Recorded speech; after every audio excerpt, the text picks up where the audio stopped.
If I could just die out here on my mission, then that would really be a score. When I was Mormon, my voice, my internal voice was so judgmental of myself and of others. And as I become less Mormon, that's what I am. I'm not less active. I'm not non-Mormon. I'm less Mormon. The weirdest thing about Christianity for me is fundamentally based on an all-knowing, all-loving God requiring the blood of a blameless victim to pay for the sins of a whole bunch of guilty people. These are the ramblings of a person who's gone legitimately insane, by the way, at 10:54 p.m.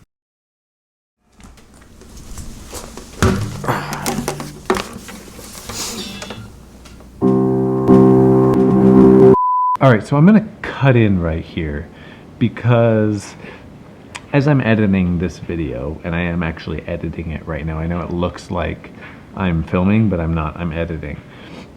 There are a couple things that I think that I want to explain so that what's about to happen makes more sense. You see, some of you are probably, you notice that there's a guitar on screen, and I've never done something with a guitar before. But then you've also seen some clips of the stuff that I'm going to talk about later. I thought that a fun way to come back would be play a song that's been really meaningful to me lately, and then talk about how it's become meaningful and just kind of dive into the lyrics a little bit. But just dropping you into the deep end like this doesn't make a whole lot of sense to me as I'm trying to look at it as an objective viewer.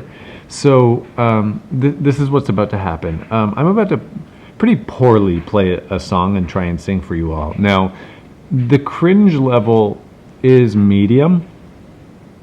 I'm not actually unhappy with how it turned out. I made a mistake here or there.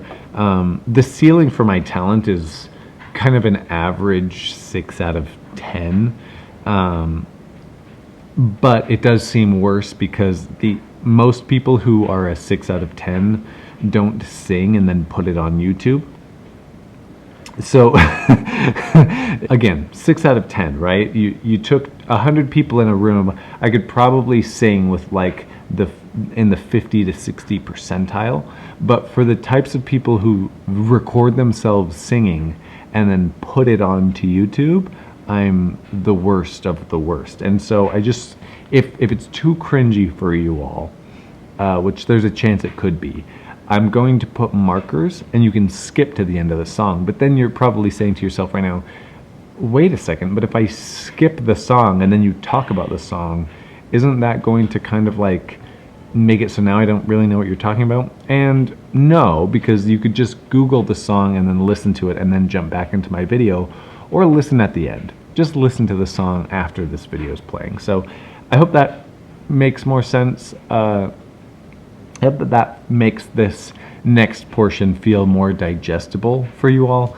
But this was a wild idea that I had, and honestly I'm thinking of doing another one right now, and I know exactly what song it would be, and it's the same artist, and I'll probably mess that one up too. So just get ready for that. But anyway, jump back into the video and I will put you there now.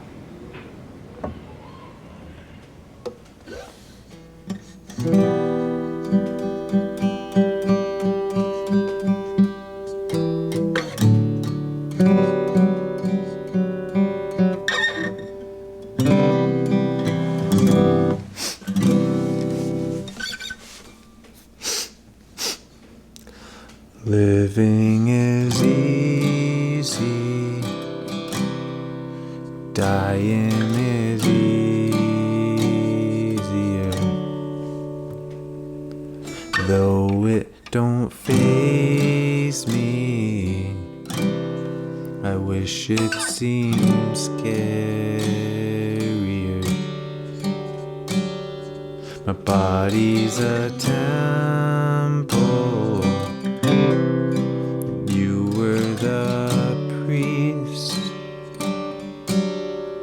They made it look simple, keeping so clean.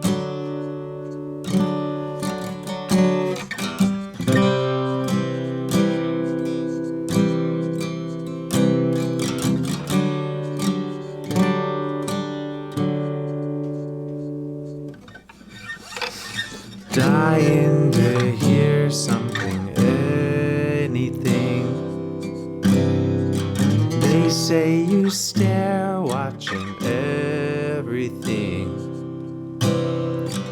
I was never taught to love myself.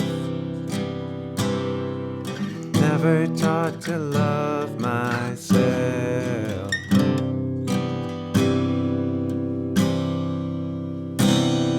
My body's a temple. You were the priest. They made it look simple, keeping so clean.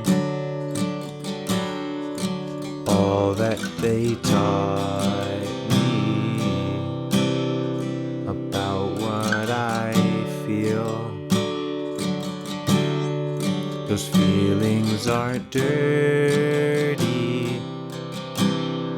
It hurts to conceal. Dying to hear something, anything. They say you stare, watching everything.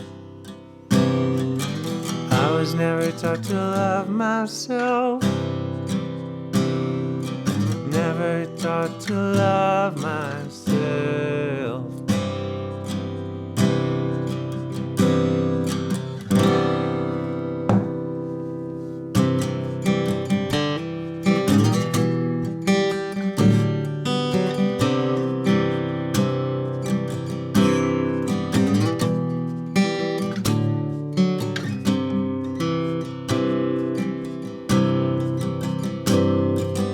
Giving it up to love myself.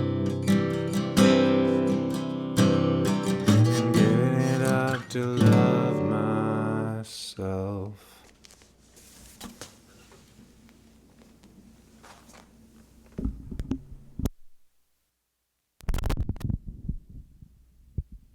Hey everybody. So credit where credit is due. That song is called Temple by Brian Bulger. Bulger. It's been a long time since I've made any. And part of that is I had a second baby over a year ago now. He's like 13 months. And that has practically absorbed every spare minute of my life. I know there are YouTubers out there who have more kids than me and have probably less spare time than me, but for the way that my life is going right now, this is a healthy balance. One video a year. I have been wanting to do something like that for a long time, and I'm sure I, made a bunch of mistakes, and my voice isn't perfect, but I love that song. The first time I heard that album, I was like, did this guy leave the LDS church? Everything he was saying felt so relevant to me. And, there's that line, I was never taught to love myself. It's weird how obvious that is, but I wasn't. I was taught how to love others. I was literally taught you love God and then you love others. And it doesn't make sense. How are you supposed to love God as much as you love yourself if you're never really instructed on how to love yourself, how to prioritize yourself? It's like they're telling you to replicate this formula, and the key component is apply X to God just like you apply X to yourself, but they never taught you what X was. My body is a temple, and you are the priest. The priest makes all the rules for the temple. You end up with a very sterile type of environment. We talked many years ago about, the stage of adolescence where you're supposed to kind of make mistakes and stumble forward figuring out who you are, but those years are taken away from you when you have to be perfect, even as your Father in heaven is perfect. We go through this cycle as ex-Mormons where we leave the church and we have those years. That's what's happening. And people say, oh, you're backsliding. Oh, you're, now you want to sin. Oh, now you're just like the rest of the world. In a sense, yes. In the healthiest of ways, yes. because we're for the first time in our life encountering a little trial and error. And not only are we not really taught how to love ourselves, but we're also really not taught how to trust ourselves. And so what ends up happening is, for a while, we look for a new prophet. And maybe some of you are listening to this right now and you're like, fuck that, dude. I don't need a new prophet. I've never looked for a new prophet. But the wiring to find a new pattern to emulate is so deep. And it's not just a Mormon thing, it's a human thing. And maybe that's why Mormonism grabs it so well, is because it's attaching on to wiring that's already there. But we spend, or at least I'll speak for myself, I left the church and I was like, okay, so then what is the truth? Who can tell me the truth? Who's my new person? And, you know, for a while it's this guy, and then for a while it's that person, and then it's them, and then eventually it's nobody. And you realize that everybody has, it sounds funny saying it now, everybody has a little bit, you know, everybody has a little bit of the truth. That truth is what's been working for them, and that doesn't necessarily mean that it will work for you. And so you really have to watch, and you have to take what you think is doing it for them, and you have to do some science experiments. I think about this conversation that I had with my roommate in college a long time ago, and I think about this conversation a lot. I asked him, I don't know why this thought came to me. Maybe I was always on my way out and I didn't realize it. Or maybe I had framed religion wrong from the beginning. Looking back at it now, I can see that there are two types of Mormons. There are Mormons who are there because it's true. And then there are Mormons who are there because it makes them feel good. And I think a lot of the Mormons who are there because they think it's true. Well, and then there are the Mormons who are forced to be there because of social pressure. And we're not even going to talk about them because they're on their own journeys. And if any of you are watching this video now, welcome. Ask yourself, why are you there? If it's for social pressure, get the fuck out. Seriously.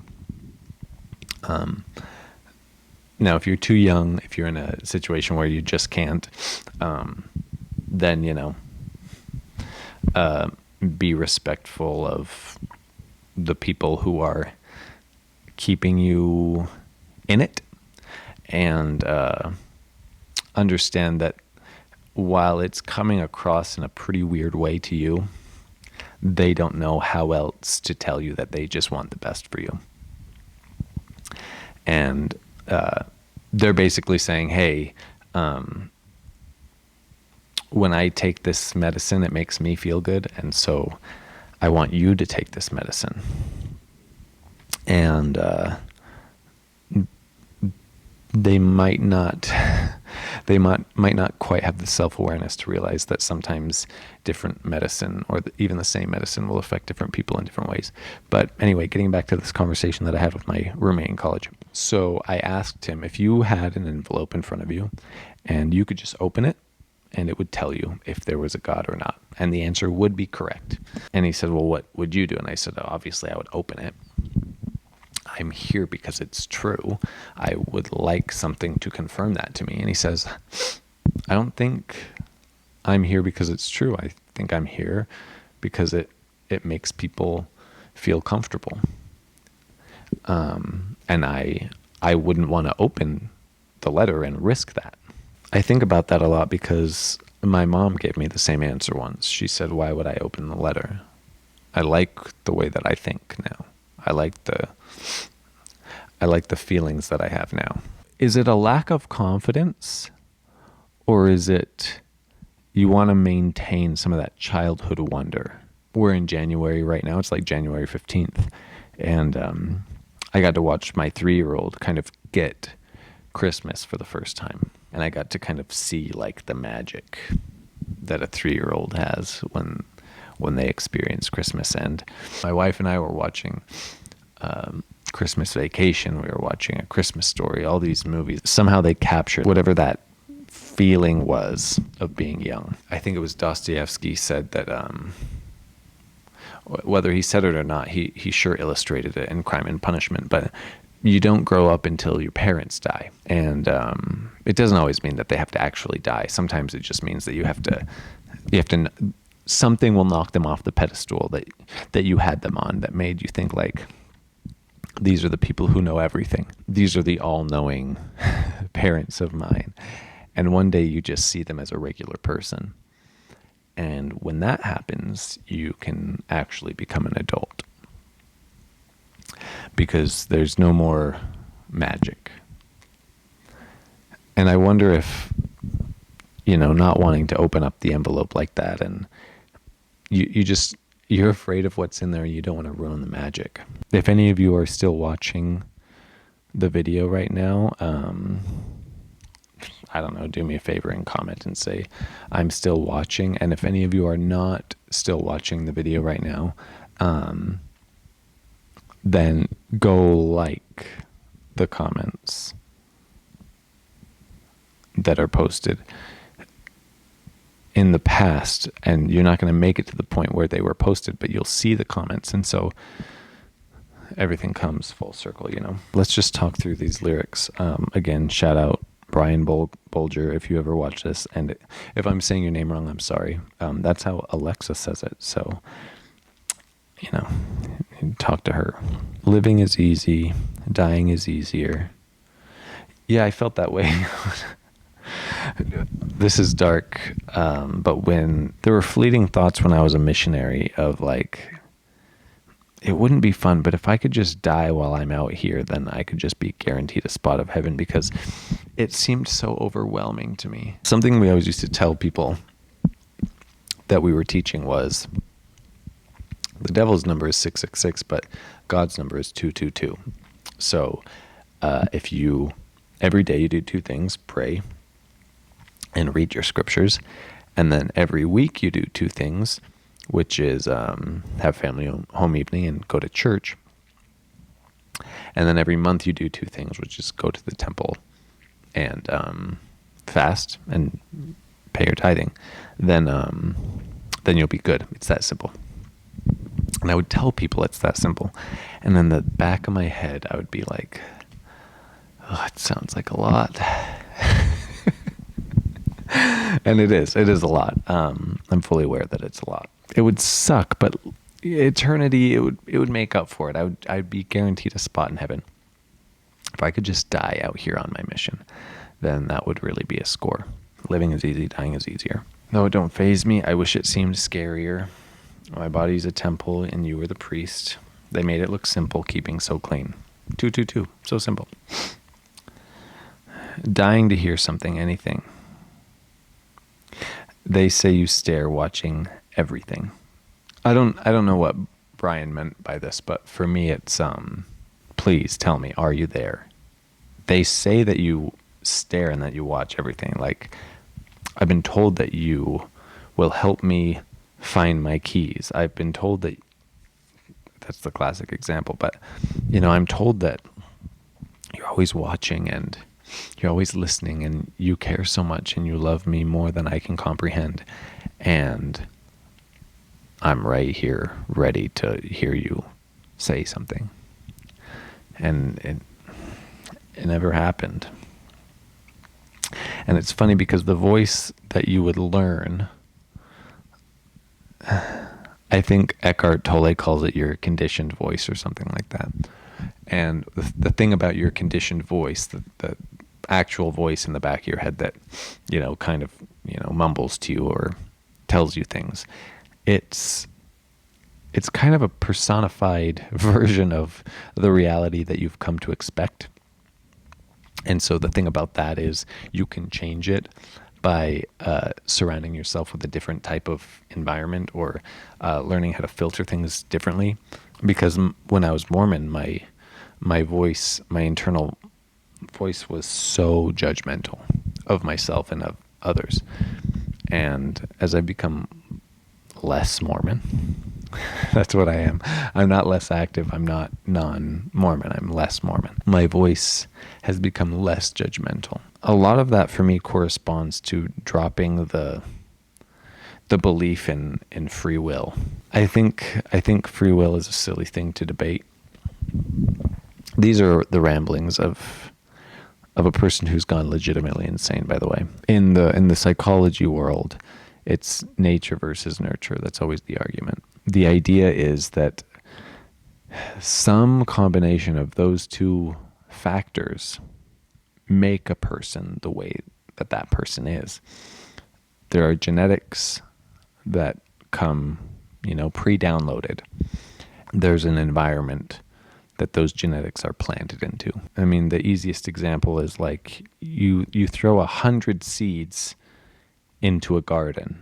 Due to the circumstances of the garden, whether it's, a really, really good soil, whether it's mostly clay, whether the weather is cloudy and rainy or almost always sunny and dry, the seeds don't change. The seeds are down there, but the ones that can't thrive in that environment won't grow. And so you end up with whatever grows there based on whatever was planted there, right?